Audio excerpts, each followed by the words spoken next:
Most religious systems are built to be unfalsifiable, retreating into private feelings or spiritual claims that no one can check. Christianity does the opposite. It stakes its entire validity on a physical event in public history. Legends protect themselves by moving the story into a far-off place and a distant, uncheckable past. Paul, however, plants his claim in recent history, among named individuals in a specific region. Writing about 25 years after the event, he lists over 500 living witnesses who saw Jesus alive at one time.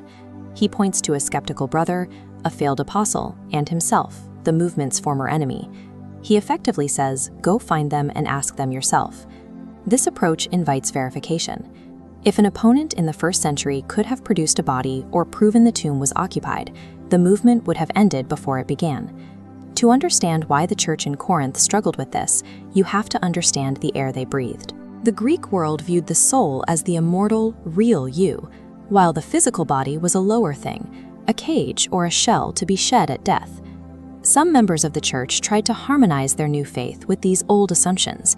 They kept Jesus and his spiritual teachings, but discarded the bodily resurrection as an embarrassing piece of literalism that didn't fit their sophisticated worldview. Paul refuses this compromise. He insists the body is a temple, bought at a price, and that God's final statement on the physical world is not its abandonment, but its restoration.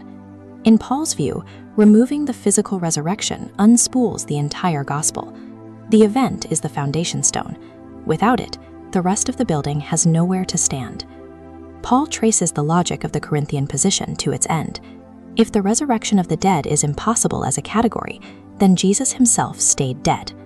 This triggers a collapse. If Jesus is still in the grave, the apostles are lying about God, and every sermon they've preached is hollow noise.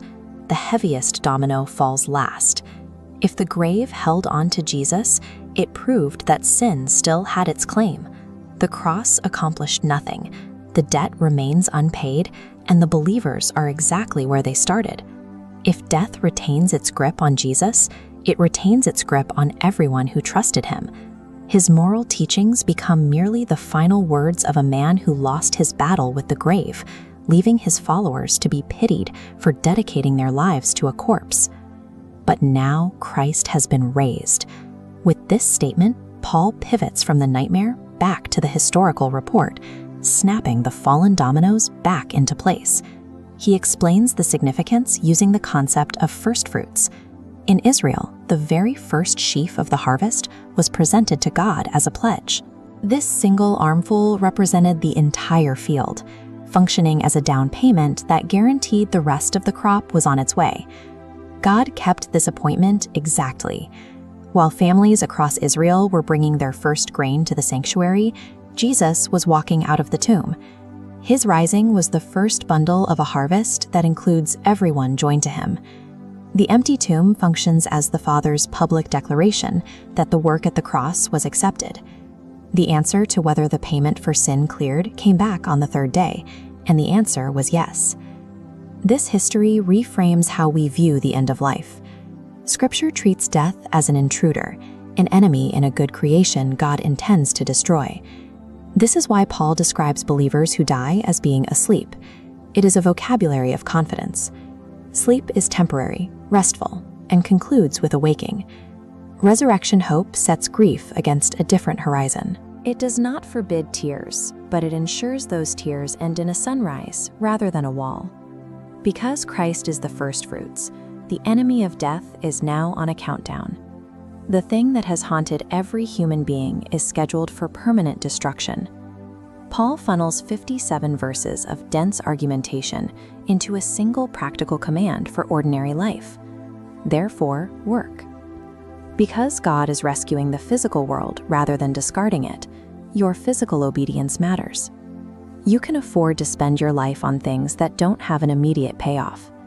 Every unseen, exhausting act of faithfulness, praying for a child, caring for a failing parent, or integrity at work, is recorded. In a universe where the dead are raised, none of that labor is lost. The power of the resurrection is the weight of a fact that reorganizes everything else. A historical tomb that couldn't hold its occupant ensures no labor done for God is wasted. If you're looking for more spiritual insights, I'd love for you to subscribe and hit that notification bell.